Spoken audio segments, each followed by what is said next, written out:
Hello, everybody. Welcome to the Buckeye Weekly Podcast. I'm Tony Gerdelman here, as always, with Tom or Tom.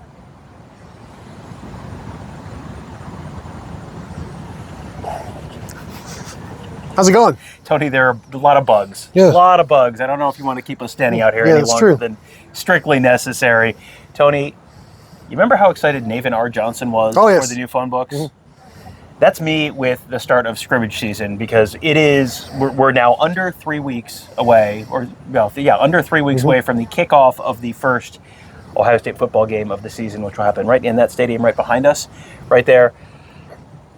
And it's like you went through Big Ten Media Days, like, all right, season's almost here. Start of fall camp, all right, season's almost here. Now first scrimmage, it's like, all right, it is really, really almost here. Yeah, it's always a fun thing then to get reports and get some intel. And if you would like to get some intel and some reports on the first scrimmage, you can find that at BuckeyeInsiders.com. Sign up. We've got some stuff posted on the message board. We're going to talk a little bit about some of what we've been told here now, but there's more, trust me, over on the message board. If this sort of stuff interests you, then I would suggest signing up and becoming a member, because this is not the first time we've had practice reports that we were not at.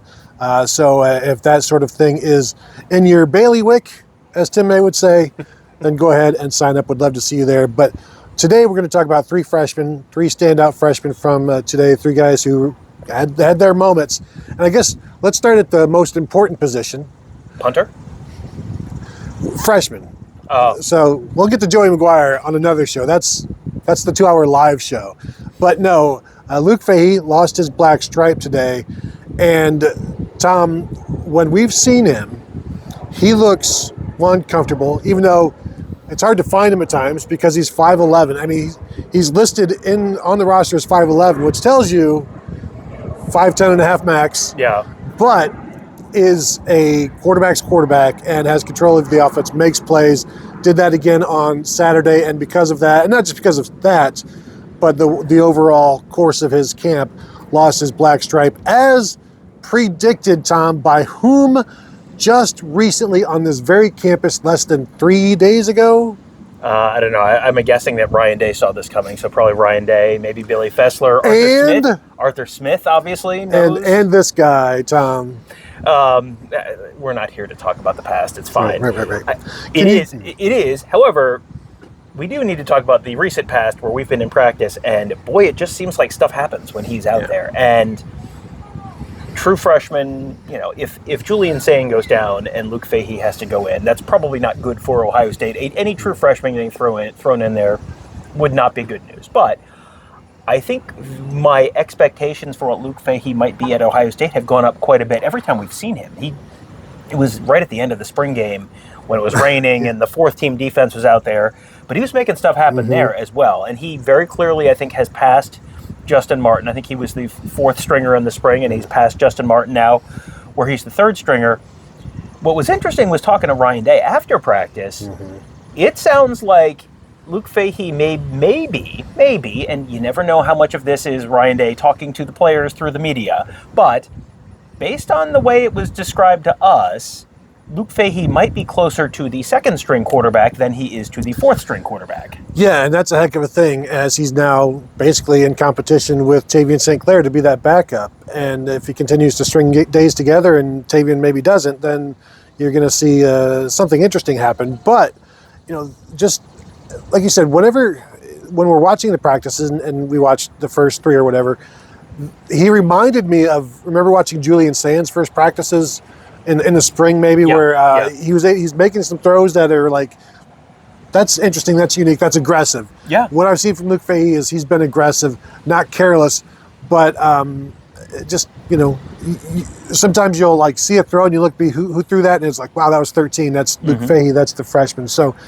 just very interesting that he is competing for that. And it's not something that I certainly thought would happen, but you're watching it and then you keep asking yourself, is he competing for the backup spot? And Ryan Day confirmed it today. So just, so far so good for Luke Fahey through practices number 8 and 9. 9 was today. Yep. Yeah, and again, I'm not thinking this is Luke Fahey is now the favorite to win the 2027 Ohio State starting quarterback job or anything like that.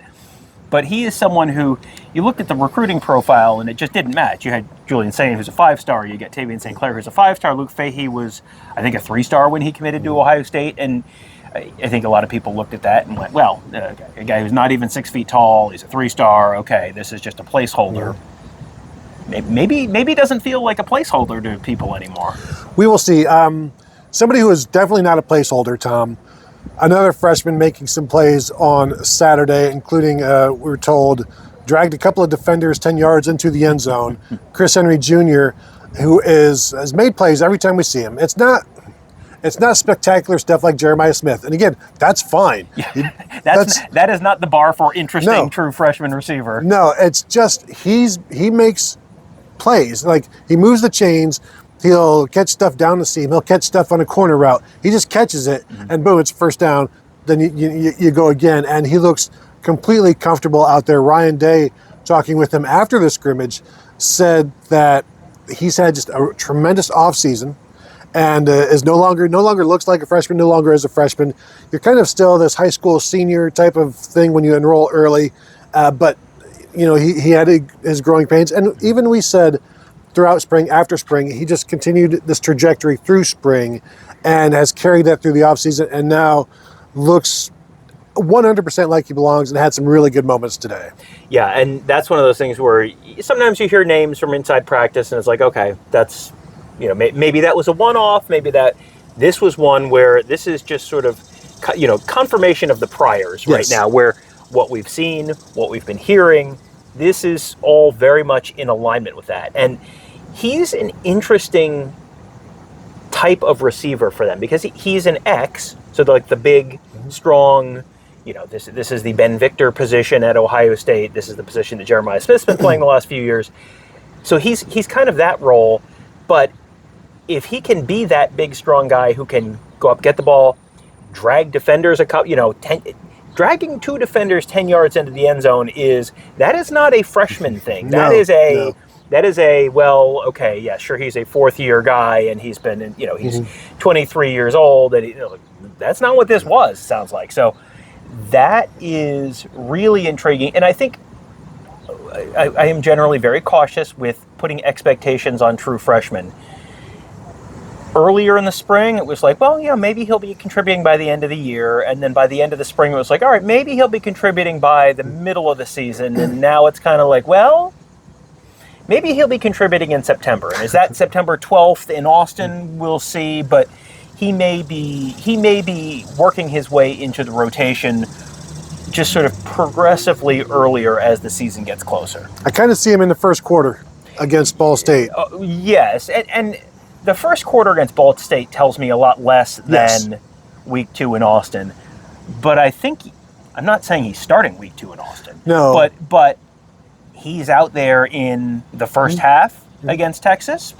I think that's certainly at least on the table right now. Yeah, for sure. I just see him as he's just another guy that they're going to play. And whether that's, I don't know if it's 20 snaps, I don't know, what it'll be, but it's not going to be one of those things, I don't think, where it's like Texas is too big for him. Yeah. Like last year, they didn't put Bo Jackson out there week 1 because for a running back, it's also a little bit different because the ball security and all of just those concerns. And they were clearly very concerned about that game last year, maybe overly concerned. And this year, they're going to need to be more aggressive. They can't have as many concerns. They've got to let it loose a little bit more. And they have all of the reasons to do that. And Tom, we'll talk about Texas a lot coming up, so we don't need to do it too much. The third freshman that we wanted to talk about is a guy who missed the first 2 days of fall camp, but ever since he's been back, and that's Legend Bay, has made plays every single practice. We've gotten a report every single practice about doing something. We were told today looked great and made some plays. Ryan Day confirmed it afterwards, saying that he had some long runs. And with him, the way I put it on the message board is if he just gets enough opportunities, he's going to do something. Now, what is enough opportunities? I don't think 4 carries is enough to show what he can do. But there's always a potential that just that one will be the one that goes. But the more that he touches the ball, the more explosive the offense will be. But it's not just that's not what's going to get him on the field. Right, and this is the point where we sit you down and have the very serious conversation that you don't want to have, which is he's a lot of fun. He's going to do some amazing stuff with the football in his hands. He will probably make a wow play against Ball State that will light, the segment of the Ohio State fan base that doesn't pay super close attention to this 365 days a year. There's going to be a lot of who is that at some point in one of the early games.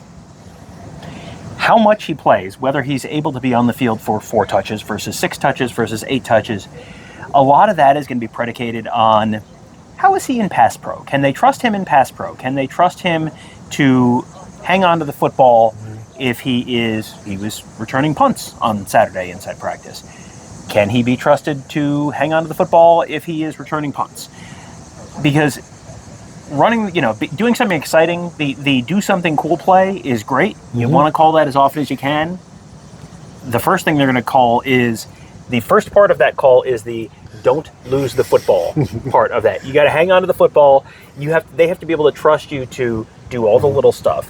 And for wide receivers, it's, Chris Henry is great. How is Chris Henry blocking on the outside? For Legend Bay, it's how is the ball security?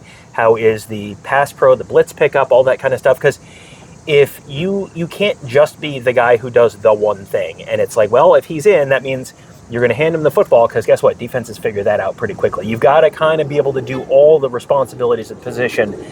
That's going to be the thing that determines how much you see him and when you see him. Yeah, the subtitle to the do something cool play is don't do anything stupid. Yes. And that could be losing 6 yards trying to make something happen, because he is a dynamic athlete. But he's learning that now, that if you don't get upfield quickly, there is no upfield. And so that's all part of the learning process. And you figure with, 16, 15, 17 more practices before the first game, he's going to be raring to go. And he's responded well from missing the first 2 practices. And so there you go. 3 true freshmen that stood out. Those were not the only guys that we were talking about on the message board. And there's going to be more coming as we get more information. And we'll always throw it as much as we can up on the message board. So like I said at the outset, if this is something that interests you, you like hearing about this, we're talking about it all the time over at BuckeyeInsiders.com. Would be a fantastic time for you to join. There's plenty of practices to come, more scrimmaging as well. And if you're watching, 5-star, hit the thumbs up, subscribe to the channel, hit the bell to be notified if you're listening, a 5-star rating interview. If you're listening and would like to watch, you can find us at youtube.com/@BuckeyeInsiders. So that will do it from here. Thank you all for tuning in, and we will talk to you all later.